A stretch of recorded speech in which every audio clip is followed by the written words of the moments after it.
In this video, we are going to be going through steps to remove sun glare in Photoshop. First, make a rough selection of the affected part with any selection tool of your choice. I'm going to speed the process up.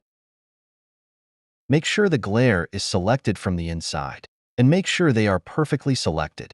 I'm adding some selection by clicking on the second icon beside my lasso tool at the top of my canvas. Now select the Hue and Saturation adjustment in the Adjustments.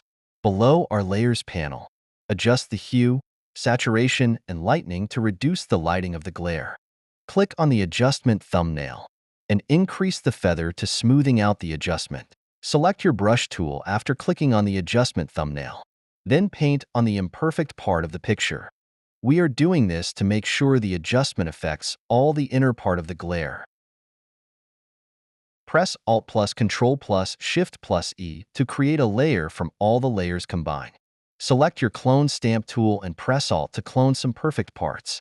Click on the imperfect parts, and the clone stamp will fix the imperfection for us. Boom! Now we have the glare removed in a flash. Thank you for choosing Robot TV. Subscribe,